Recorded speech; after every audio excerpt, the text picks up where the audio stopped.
I hope this doesn't get too complicated for you. Right now I just pulled the tack and speedometer off.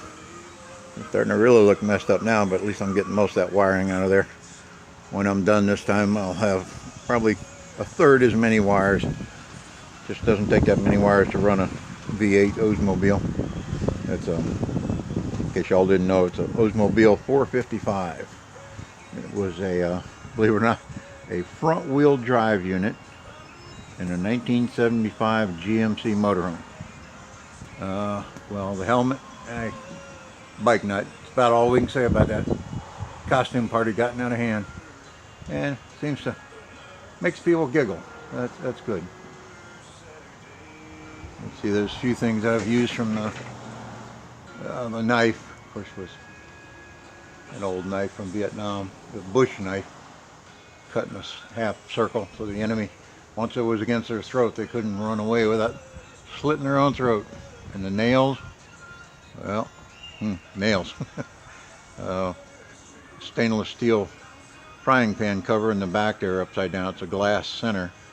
It's made that way so it'll fit all different shapes and sizes of frying pans or boilers and stuff.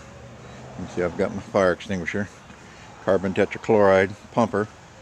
The fire extinguisher on the other side underneath the helmet there, it's on the other upright.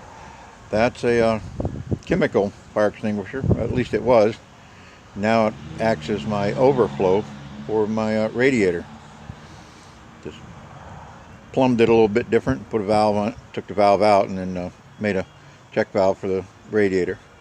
That top hose you're looking at, that stainless steel pipe, that's out of a men's room, and bought it surplus, but it's the hand grab rail for people that have difficulty getting off the throne, or the toilet as we call it here in the States. And I'll just do a little quick walk around my flappers. That gets a big kick on some people's. When they see it, they kind of giggle as they're flapping going down the road, or whenever it's running they flap. But just to keep the rain out. And you can see how she's extra security, she's chained in there.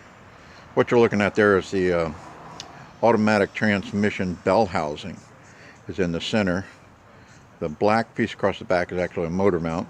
The piece behind that black casing, metal casing, that's the double row chain, servo chain, that goes into the Turbo 400. They call it 425 when it does that turnaround like that for front wheel drive cars and motorhomes. But underneath that blue governor, the gears on inside are all Turbo 400. So, but like I say, they call it a 425, and then from the end of that tail shaft that you can't see is the differential, and it goes right out to the drive axles.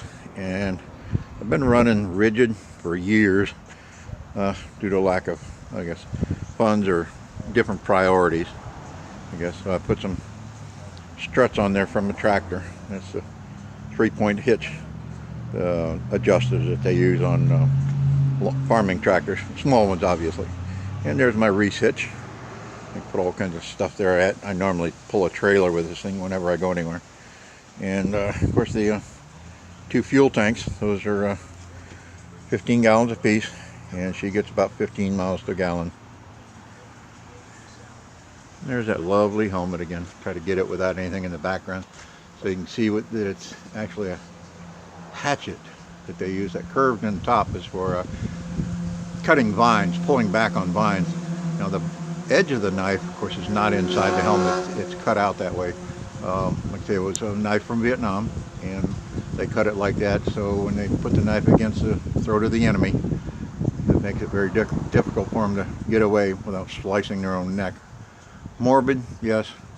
Makes people laugh with the nails and screws and stuff in it, and the breather tube, that kind of stuff. But all in fun.